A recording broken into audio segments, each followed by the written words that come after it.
이제 쌤이랑 우리 몸에 있는 내분비샘과 호르몬이라는 걸 한번 볼 텐데, 이게 왜 더듬거리냐? 내분비샘. 이 내라고 하는 게 무슨 내자야? 내 몸 안쪽이란 뜻이거든? 그럼 내 몸 안이라고 하는 건 뭐냐면 혈액이에요, 혈액. 내 몸의 혈액 속에 직접적으로 분비가 되는 걸 내분비샘이라고 얘기를 할 거야. 그래서 내분비샘에서 분비되는 거 우리가 뭐라고 한다? 호르몬이라고 부를 거라고. 호르몬. 그래서 내분비샘에서 분비되는 걸 바로 호르몬이라고 한다. 호르몬. 별로 어려운 내용은 없지? 호르몬. 자, 그러면 이 호르몬이 나오는 내분비샘이 5군데가 있어. 근데 밑에 있는 그림에 6군데 아니야? 물론 난소랑 정소를 한꺼번에 가진 친구들은 없을 거 아니야. 그치? 그래서 5군데라고 생각해주면 되고, 위치를 기억하고 어떤 호르몬이 나오는지, 그리고 이 호르몬의 기능은 무엇인지 라고 알아야 되는데, 요거 하기 전에 선생님이랑 요거 한번 볼게. 사람의 몸이 내분비샘만 있는 게 아니라 외분비샘이라고 하는 것도 있는데, 자, 예를 들어서 한번 보자. 우리가 소화를 하려면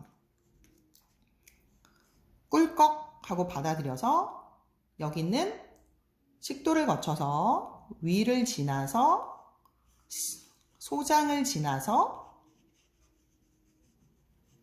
이렇게 대장까지 지나게 되면 여기 끝에 있는 똥꼬, 항문으로 내려가지. 그럼 내 몸에서 나오는 소화액들은 사실은 어떤 거냐면 지금 요런 통로로, 얘가 입이고 얘가 항문. 그래서 이렇게 한 줄로 연결되어 있는 형태야. 우리 몸은 이런 원통형으로 되어 있거든. 그래서 여기는 입이고 여기가 항문이라고 했을 때 한 곳으로 이렇게 쭉 하고 연결이 되어 있어서 입과 항문으로 연결된 소화의 안쪽에 여기로 나오는 게 소화액이잖아. 이런 소화액들은 외분비샘이라고 얘기를 해. 그리고 땀이라든지 이런 것도 외분비샘이라고 얘기해 볼 수 있어. 그래서 소화액, 뭐 땀샘, 뭐 그 다음에 엄마가 아이한테 젖을 먹일 때 젖분비샘, 이런 게 모두 다 외분비샘이 되는 거거든. 이해할 수 있겠죠? 그래서 여기는 침이라든지 하는 것도 다 이렇게 해서 여기 끝까지 나오는 거니까. 그러면 내분비샘이라고 하는 거, 내 몸의 안쪽에, 즉 어디로? 여기로 분사가 되는 거. 혈액 속에. 이걸 우리가 내분비샘이라고 하는 거고, 그것은 우리가 호르몬을 통해서 분비가 된다라고 하는 거고, 내분비샘이 몇 군데 있다고? 5군데가 있다고. 그래서 그림을 통해 한번 보자. 첫 번째, 머릿속에 간뇌 아래쪽에 시상하부라고 하는 데가 있는데, 그 뇌하수체, 간뇌 아래쪽에 뇌하수체가 있어. 여기 간뇌 위치잖아. 뇌하수체가 있고, 그 다음 목 안쪽에 갑상샘이라고 하는 게 있어. 목 안쪽에 갑상샘. 그 다음 부신이라고 하는 게 있는데, 여기 있는 게 뭐냐면 부신은 콩팥 위쪽에 있는 걸 의미하는 거야. 콩팥이 뭐였어? 오줌을 걸러내는 장소였었잖아. 그치? 콩팥을 우리가 한자어로 뭐라 그러냐면 신장이라 그래. 콩팥을. 그럼 신장의 부속기관이라 그래서 부신이라고 부르는 거야. 신장의 부속기관. 그래서 여기 있는 콩팥의 위쪽에 이렇게 붙어 있는 거야. 콩팥의 위쪽에 붙어 있고 양쪽에 당연히 2군데가 있겠지. 어려운 거 없지? 자, 그 다음 이자라고 하는 건 어디 썼어? 우리가 위에서 배웠을 때, 소화할 때, 중학교 2학년 때 소화할 때 이자액 나왔었던 거 생각나? 그 이자죠. 그래서 이자는 위 뒤에 숨어 있고 한자어로 췌장이라고도 부르는데, 이 이자에서는 당연히 여기 이자액뿐만 아니라, 즉 소화액뿐만 아니라 호르몬도 나온다는 거 볼 수가 있고, 아래쪽에 정소와 난소, 뭐 위치는 각각 알 거고, 그치? 그래서 정소와 난소도 우리가 존재를 한다. 그래서 남자는 정소를 갖고 여자는 난소를 갖고 있고, 이곳에서 호르몬이 분비가 되겠지. 그렇다면 아래쪽에 뭘 볼 수가 있냐면, 먼저 뇌하수체에서 나오는 거는 뇌가 중요하잖아, 머릿속에. 그래서 무려 몇 가지가 나오냐면 뇌하수체에서 무려 3가지가 나와. 뇌하수체에서 3가지가 나온다. 갑상샘에선 1가지 나오고, 그 다음 부신에서도 지금 원래 좀 나오긴 하는데 우리가 우리 학년에선 그냥 한 가지만 나오는 걸로. 그 다음 이자, 두 개잖아. 그래서 이자에서는 2개. 그 다음 정수와 난수에서도 각각 한 개씩 나온다고 기억을 해주면 되다. 다시 뇌하수체 글자 수도 되게 많네. 그러니까 많이 나와야지.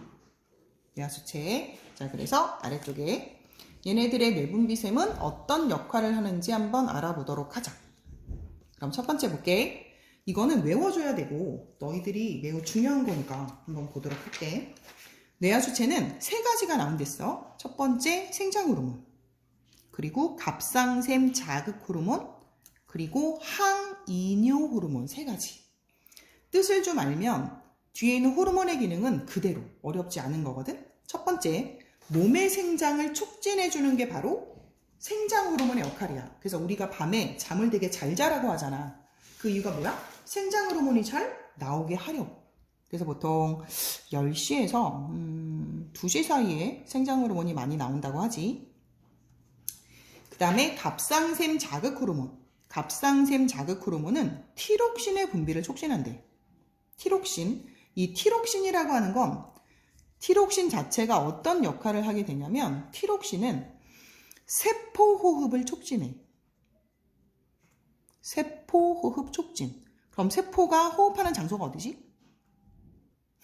다 까먹었어? 미토콘드리아에서. 그럼 미토콘드리아에서 뭘 받아들이지? 포도당과 산소를 받아들여서 우리 몸에 필요한 에너지를 발생하고 이때 열에너지도 발생하지. 그리고 물론 노폐물인 이산탄소와 물도 만들어내겠지만 그래서 갑상샘 자극 호르몬은 티록신 분비 촉진. 티록신은 세포호흡을 촉진하는 놈이다. 좀 이따가 여기 나오죠? 이렇게 나온다는 거 볼 수 있고 그 다음 항이뇨 호르몬은 항이라고 하는 건 안 나오게 하는 건데 보통 이뇨라고 하는 것은 이뇨는 오줌이 나오는 거를 이뇨라 그래. 그래서 이뇨제는 오줌이 잘 나오게 하는 거거든. 근데 그걸 막아주는 거야. 안티. 우리가 안티가 반대되는 세력 이런 걸 의미하는 거잖아. 그치? 그래서 안티라고 얘기를 하는데 항이뇨 호르몬은 콩팥이 바로 표적기관이 되고 콩팥에 가서 물의 재흡수를 촉진하게 돼. 그래서 콩팥에서 물의 재흡수를 촉진하는 게 바로 항이뇨 호르몬. 무슨 뜻이냐면 예를 들어서 네가 여름에 땀을 무지 많이 흘렸어. 운동을 열심히 했어. 그럼 네 몸이 굉장히 짜단 말이야. 근데 물을 오줌으로 더 내보내게 되면 너는 탈수로 죽을 수가 있어. 그럼 네 몸이 너를 죽게 만들어주진 않거든. 그래서 네 몸이 너를 죽게 만들어주지 않게 하기 위해서 이 항이뇨 호르몬이 콩팥으로 가는 거야. 가서 물을 네 몸 안으로 다시 흡수를 해.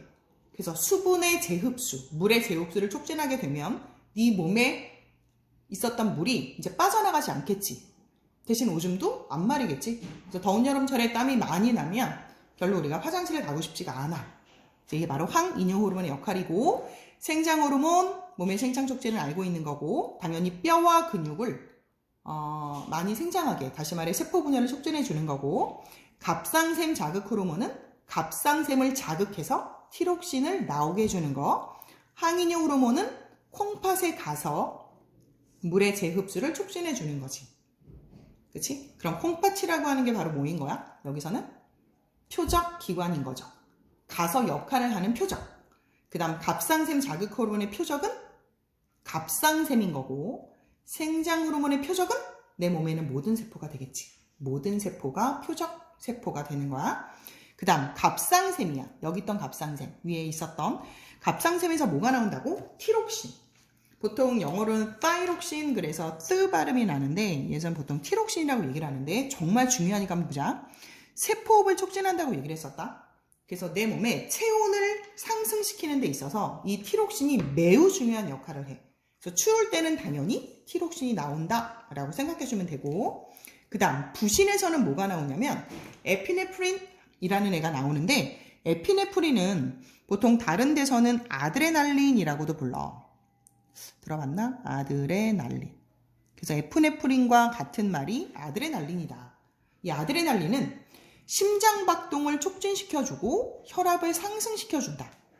심장박동 촉진, 혈압 상승. 그리고 또 하나를 추가로 쓰자면 얘는 혈당량도 증가시켜줘. 그래서 어떤 책에 의하면 혈당량 증가 뭐 이런 얘기도 있을 거야.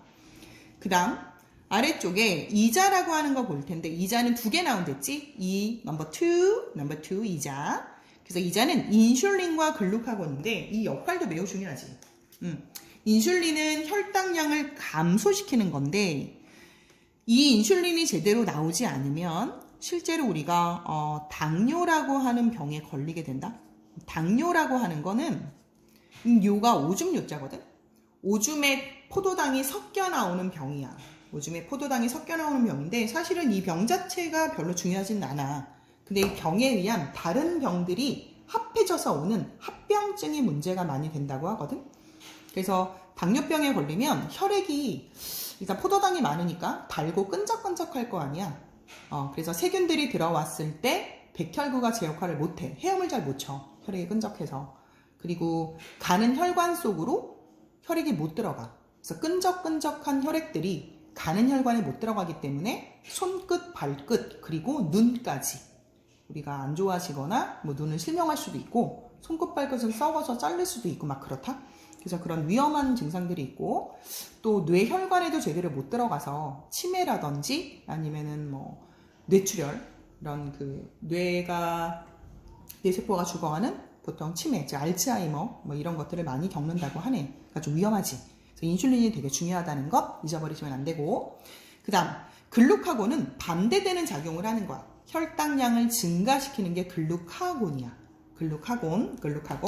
사실 조금 있다가 다시 뭐 하긴 하겠지만 이 포도당이라고 하는 걸 우리가 글루코스라고 부르거든.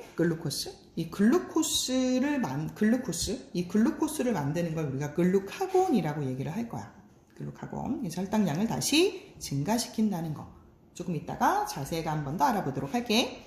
자, 그 다음 정소는 테스토스테론이라고 하는 게 나와. 테스토스테론. 남자의 2차 성징이 뭐가 있을까라고 생각을 해보니까 이제 근육 발달을 많이 하고 그 다음 털 생성을 할 거고 그 다음에 정자 형성을 시켜주는 게 바로 테스토스테론의 역할인데 이게 말이 좀 어렵지 않아? 보통 정소를 테스티스라고 불러. 영어로 테스티스고 이제 호르몬 스테로이드제 호르몬 스테로이드. 그래서 테스티스에서 나오는 스테로이드 성호르몬을 의미하는 거거든. 말에 꼬이네. 영어 나오니까 오랜만에. 그래서 테스토스테론은 바로 이런 걸 의미하는 거다. 정수에서 나오는 성호르몬. 난소에서는 에스트로겐이 나와.